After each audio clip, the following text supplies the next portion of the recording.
اللہ تعالیٰ جزائے خیر عطا فرمائے. میں نے وہ تحریر پڑھا تو بے انتہا خوش ہوا.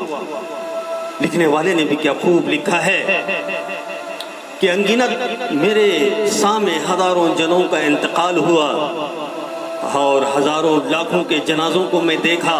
کئی جنازوں کو میں کاندھا بھی دیا اور قبرستان تک بھی لے کر گیا. لیکن دل کے کسی کونے میں مجھے ایک بات کھٹکھٹاتی تھی. اور ایک دن ایسا آیا کہ تحریر لکھنے والے نے لکھ دیا کہ ایک وقت ایسا آیا کہ گویا کہ میں محسوس کر رہا ہوں اور کفن مجھ سے یوں کہہ رہا ہے، اے انسان دیکھ تیرا آخری لباس کیا ہوگا، اے انسان دیکھ تیرا آخری لباس کیا ہوگا، اے انسان دیکھ تیرا آخری لباس کیا ہوگا. سفید تین کپڑوں میں جو ہے لپیٹ کے جو ہے منہا خلقنکم کہتے ہوئے تجھے دفن کر دیا جائے گا. اور ایسا لباس جس میں کوئی نقش و نگار نہیں، کوئی کلر نہیں، کوئی پینٹنگ نہیں، کوئی عمدہ اور عالی شان جو ہے لباس نہیں ہے. سیدھا سادہ سفید لباس میں سفید تین کپڑوں میں لپیٹ دیا جائے گا. اور کفن یوں بھی کہہ رہا تھا، جس بدن کو سنوارنے کے لیے تم زندگی بھر اچھے اور عمدہ کپڑوں کی چاہ میں رہتے ہو، فیشنیبل کپڑوں کا استعمال کرتے ہو، یہ پارٹی ویئر ہوگا، یہ میرج ویئر ہوگا، یہ برتھ ڈے کا لباس ہوگا، یہ شادی کا ہوگا، یہ ولیمے کا ہوگا، یہ عقد کا ہوگا، یہ جمعگی کا ہوگا، تم جو عمدہ عمدہ عمدہ لباسیں رکھتے ہو. کفن نے کہا کہ دیکھ تو صحیح تیرا آخری لباس میں ہوں میں. جمعہ کو جمعہ بھی سفید لباس کا استعمال نہ کرنے والوں، تم سے کہہ رہا ہے کہ جس لباس سے تم انکار کرتے ہو وہ سفید لباس آخری ہوگا. اور کفن کہہ رہا ہے کہ میں ہی آخری چیز ہوں جو قبر تک جو ہے دنیا سے قبر تک ساتھ میں لے کر جاؤ گے. تمہارا مال، تمہارا حلال کمائی، حرام کمائی، مال متاع، تمہارے چھوٹے بڑے بچے بچیاں، دکان کاروبار، مکان، بلڈنگیں، محلے، گاڑیاں، سیارے، کچھ ساتھ دینے والے نہیں ہیں. سب کچھ دنیا ہی میں چھوڑنی ہے. قبر میں جانے کے بعد چلاؤ گے، پکارو گے، کوئی تمہاری سننے والا بھی نہ ہوگا، کوئی فریاد بھی تمہاری چلنے والی نہ ہوگی.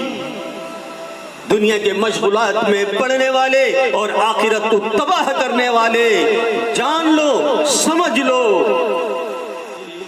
وقت کو غنیمت سمجھ کے، اپنی زندگی کو اہم سمجھ کے آقا صلی اللہ تعالی علیہ وسلم کے طور و طریقے پہ اپنی زندگی کو بتاؤ.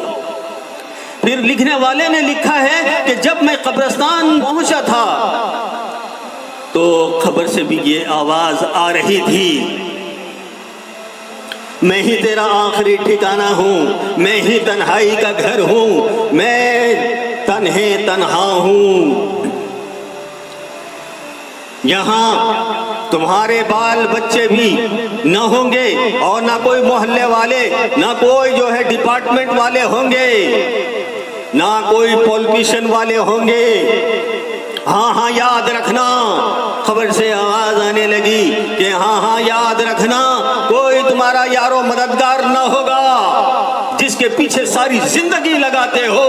کاش کہ مسجدوں کو آباد کر دیا ہوتا، کاش اپنے جانوں کے اوپر رحم کیا ہوتا، نبی کریم صلی اللہ علیہ وسلم کے طور و طریقوں پہ اپنی زندگی کو لایا ہوتا.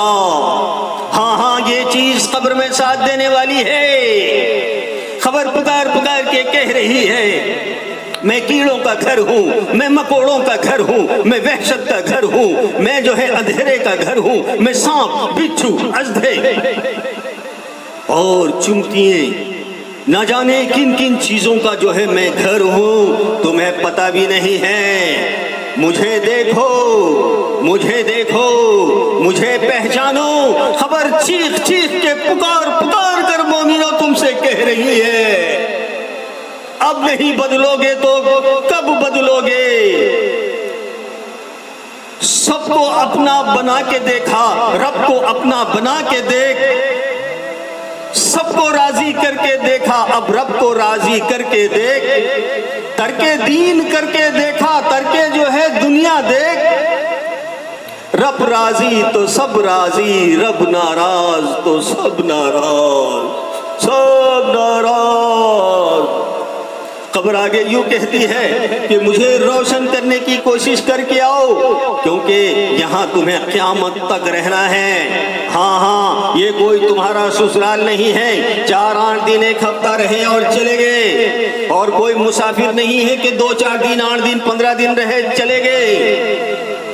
یہ وہ سفر ہے، ہاں اے لوگوں سن لو کہ یہ وہ سفر ہے کہ قیامت تک قبر میں رہنا ہے۔ اس کی تم نے کون سی تیاری کی ہے؟ کون سے اللہ کے احکامات کے آگے اپنی زندگی کو ڈالا ہے؟ محمد صلی اللہ علیہ وسلم کے طریقوں پہ اپنی زندگی کو ڈالا ہے؟ صحابہ اکرام رضوان اللہ تعالی عنہم اجمعین، تابعین، تبع تابعین، کیسی کیسی یہ لوگ قربانیاں دیے، کیسے مجاہدے کیے، آخرت پہ جو ہے آخرت بنائے اس دنیا میں رہ کے، اور کیسے مجاہدے کیے۔ وہ تو اصل کر کے گئے، ہم کو تو نقل کرنا ہے۔ ارے وہ تو اچھے اعمال کر کے روتے تھے، اچھے اعمال کر کے روتے تھے، اور تم ہو گناہ کر کے بھی تمہیں رونا نہیں آتا، گناہ کر کے بھی رونا نہیں آتا۔ اور آگے مزید قبر کہہ رہی تھی بعافیت قیام کر لیا، یعنی اللہ کے احکام اور نبی کریم صلی اللہ علیہ وسلم کے طور و طریقوں پہ چل کے ہاں میرے پاس آ گیا، تو قبر کہتی ہے کہ پریشان نہ ہو، یہ منزل سے تم آسان ہو گئے، بعد والی منزلیں بھی تمہارے لیے آسان کر دی جائیں گی۔ اگر تم مجھ سے غافل رہے، میرے دامن میں قیام کی کوئی تیاری نہیں کی، تو سمجھ لو کہ تم اپنا بڑا نقصان کرو گے۔